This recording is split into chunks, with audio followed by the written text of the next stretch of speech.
আসসালামু আলাইকুম এভরান, জানাস রান্নাঘর সবাইকে স্বাগতম। আজকে আমি রান্না করব ব্রয়লার মুরগি। শুনেই বলছেন ব্রয়লার মুরগি তো আমি খাই না। আসলে আমার রেসিপিটি দেখলে আপনারা সবাই ব্রয়লার মুরগির ফ্যান হয়ে যাবেন। এভাবে ব্রয়লার মুরগি রান্না করলে আপনি কেন বাড়ির সকলেই প্রশংসা করতে বাধ্য। তো চলুন রেসিপিটি শুরু করা যাক। প্রথমে আমি নিয়েছি ব্রয়লার মুরগি, এতে দিয়ে দেবো পরিমাণ মতন লবণ আর কিছুটা হলুদ গুঁড়ো। এগুলোকে ভালো করে মাখিয়ে নিব। এবার একটি ফ্রাই প্যানে পরিমাণ মতন তেল দিয়ে চিকেনগুলোকে ভেজে নিব। আসলে ব্রয়লার মুরগির স্বাদ বাড়ানোর জন্য এটাই হচ্ছে মেন।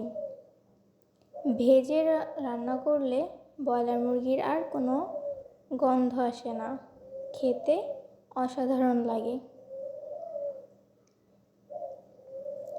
ভাজা হয়ে এলে এবার ভাজা যে তেলটি ছিল সেই তেলটি দিয়ে দেবো পরিমাণ মতো, দিয়ে দেবো পেঁয়াজ কুচি।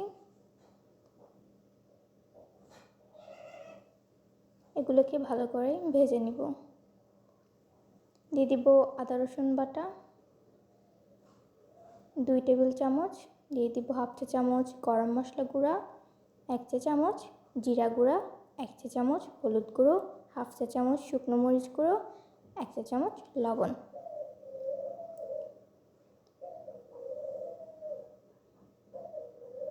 ভালো করে মশলাটা কষা হয়ে এলে দিয়ে দেবো একটা টমেটো কুচি। এই গ্রেভিটা যত ভালো করে কষানো হবে স্বাদটা তত ভালো হবে। এবার মুরগিগুলো দিয়ে ভালো করে কষিয়ে নিব। আমি এক পর্যায়ে পানি ব্যবহার করব না, কষাতে কষাতে এটা থেকেই পানি উঠবে।